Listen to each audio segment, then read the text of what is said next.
What would you do if you were in the middle of getting your leg broken? Would you cry, scream, make an emotional reaction, which is human, it's normal? But if you're Epictetus, one of the leaders of Stoicism, you would simply say, I told you it would break. Epictetus is one of the leaders of Stoicism, the philosophy of controlling your thoughts, feelings, and emotions and accepting what's not in your control, other people's thoughts, feelings, and emotions. An example of this, you have some late assignments due. You turn them in, like they were a couple days late, and you tell your teacher, you email your teacher, you wait a couple days, you check your grades, still hasn't put it in. What do you do now? Do you complain? My teacher sucks. My teacher is lazy and doesn't do their job. Or do you accept the fact that you did all you could? You could take further action by reminding your teacher, but you turn in the assignments you told your teacher, and all you have to do is wait or take further action, if needed. A Stoic would choose the latter.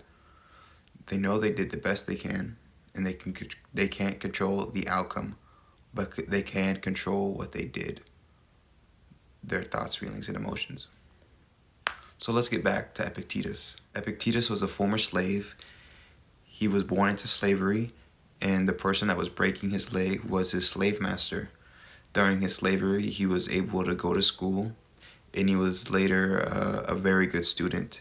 Once he was freed, he went with his teacher to Greece because all the philosophers were banished. So he went to Greece and started his own philosophy school. He taught some great emperors later, future emperors, because the emperor's family, the parents would send these bright young students, and they would send them to these great teachers to become good emperors, leaders.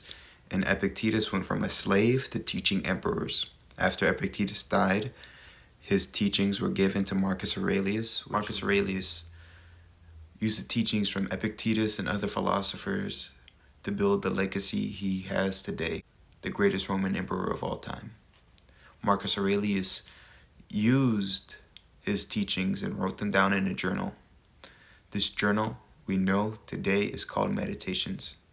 Meditations helped Nelson Mandela in his 27 years in prison, and it also helped Nick Saban, the coach of Alabama, beat USC, which is way more important than ending apartheid in South Africa.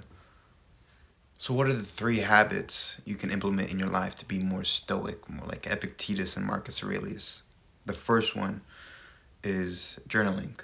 If Marcus Aurelius can keep a journal, you can too. Keeping a journal is going to help you get the ideas from your mind and put them on paper. If you have a problem, you can brainstorm solutions. Journaling is the most personal therapist you have because you know everything about you. You know the deepest, darkest secrets in your mind, and you can write them out on paper because you're the only person that can see it. And you can delve deep inside your mind, discovering more about yourself than you can ever imagine. Reading is the second greatest habit you can implement in your life.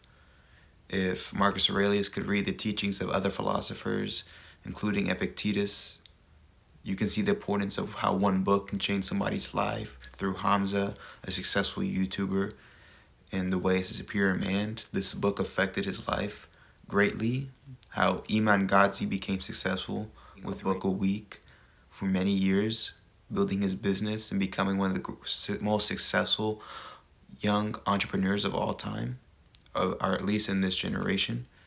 Then if you want to be successful, read a book. If you want to be the best at your field, your purpose, you need to read books about your purpose.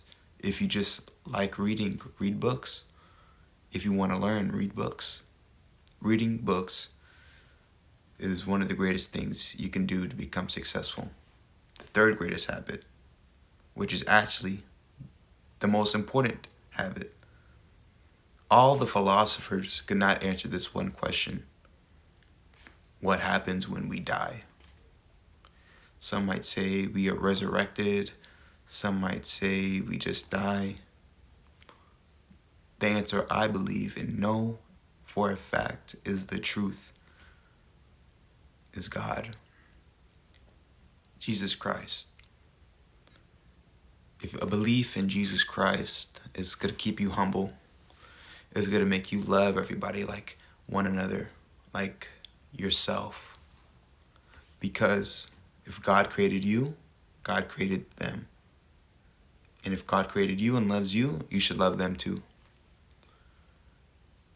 The most important reason why you should believe in God is eternal life. A lot of people are worried about what happens when we die.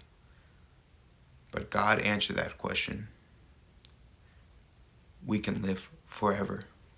God came down in human form and sacrificed his life for you. And he gave you the greatest gift of all time, eternal life and love. If you think religion is whatever, you don't believe in Christianity, or maybe you believe in another religion, disprove your religion. Try to prove Christianity. Prove your religion. Disprove Christianity. Because the truth will always end up on top, no matter what. And if I'm wrong, I'm going to die wrong. Because I know Christianity is the truth.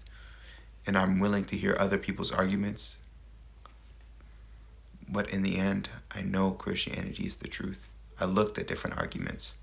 I looked at Islam. I looked at Hinduism for a second. I was like, no disrespect to any Hindus. But I see Christianity as the